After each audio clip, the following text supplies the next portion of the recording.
Assalamualaikum warahmatullahi wabarakatuh. Senang sekali kita bisa berkumpul kembali di ruang virtual Zoom pada malam hari ini. Saya Diana Islamiati yang akan memandu jalannya diskusi kita. Fokus diskusi kita kali ini adalah membahas mengenai penyusunan tabel analisis perihal implementasi nilai dasar ASN berakhlak, khususnya berorientasi pelayanan dan akuntabel, melalui studi kasus sebuah berita yang menarik perhatian. Untuk lebih detailnya, mari kita bersama-sama membahas dan menganalisis berita ini. Saya akan memandu teman-teman semua dengan beberapa pertanyaan. Kita mulai dari Mas Nanang. Mohon diuraikan langkah-langkah atau tahapan apa saja yang biasanya menandai dimulainya pelaksanaan kegiatan redistribusi tanah ini. Kepada Mas Nanang dipersilahkan. Oke, Mbak, terima kasih. Tahapan kegiatan penyelenggaraan redistribusi tanah ada sosialisasi dan penyuluhan. Sosialisasi dan penyuluhan dilakukan oleh kantor pertanahan atau kantor wilayah Badan Pertanahan Nasional di lokasi objek redistribusi tanah. Yang kedua, ada inventarisasi dan identifikasi subjek dan objek redistribusi tanah. Setelah itu, ada kegiatan subjek redistribusi tanah objek reforma agraria oleh Bupati atau wali berdasarkan berita acara sidang gugus tugas reforma agraria kabupaten dan kota. Dan terakhir, penerbitan sertifikat dan pembukuan hak atas tanah oleh kantor pertanahan. Selanjutnya saya kembalikan kepada Mbak Diana. Terima kasih atas penjelasan tahapan yang diberikan Mas Nanang. Selanjutnya kita beralih ke hasilnya. Setelah melalui proses yang panjang itu, menurut Mbak Dila, apa outcome atau hasil konkret yang paling dirasakan oleh masyarakat dari kegiatan redistribusi ini? Kepada Mbak Dila dipersilakan. Baik, terima kasih atas kesempatannya. Menurut saya hasil dari retribusi tanah ini nantinya pertama adanya kepastian hukum.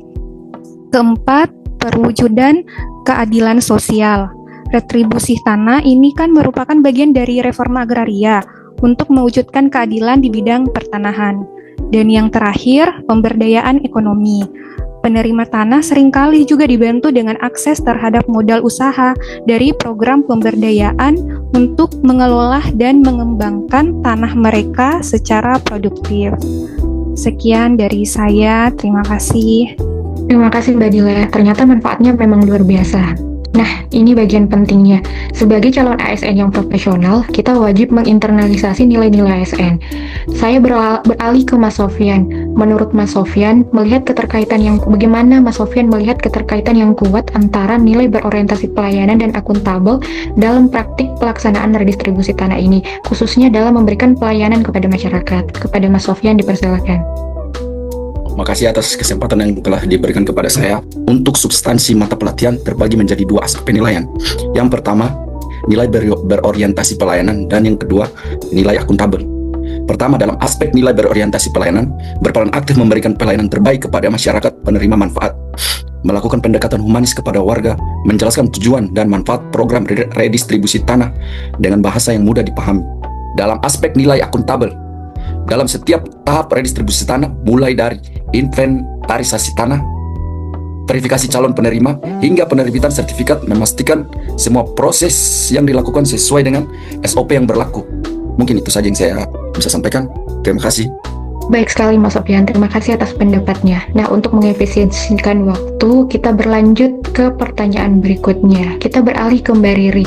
Menurut Mbak Riri, bagaimana kegiatan redistribusi tanah ini dapat berkontribusi langsung pada pencapaian visi dan misi strategis Kementerian ATR BPN? Kepada Mbak Riri dipersilakan. Terima kasih. Kalau menurut saya, visi dari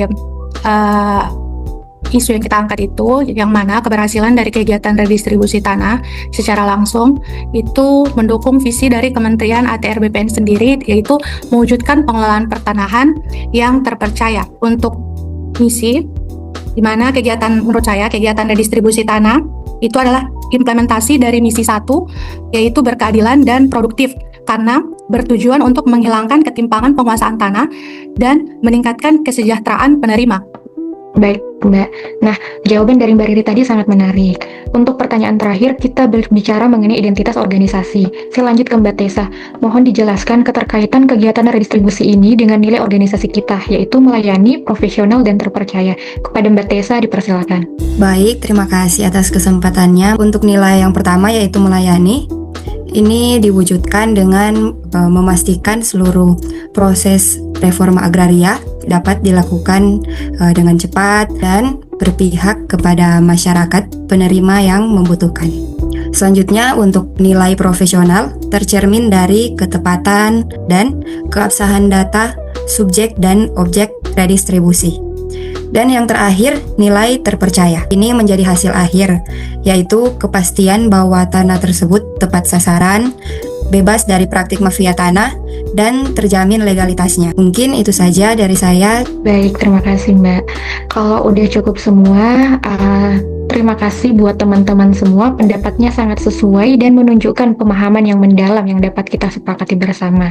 Dari hasil diskusi ini, kami telah berhasil menyusun tabel analisis dan menghasilkan suatu kesimpulan utama, yaitu dengan adanya kegiatan redistribusi tanah sangat bermanfaat dan berdampak positif bagi masyarakat. Selain itu, sebagai ASN, kita wajib mengimplementasikan nilai-nilai ASN berakhlak dalam memberikan pelayanan kepada masyarakat. Akhir kata, saya ucapkan terima kasih yang tak terhingga atas partisipasi aktif, ide-ide brilian, dan waktu yang telah teman-teman luangkan dalam sesi diskusi ini. Tetap semangat semua, jaga kesehatan, dan sampai jumpa di forum diskusi berikutnya. Selamat malam, wassalamualaikum warahmatullahi wabarakatuh. Waalaikumsalam. Waalaikumsalam warahmatullahi wabarakatuh.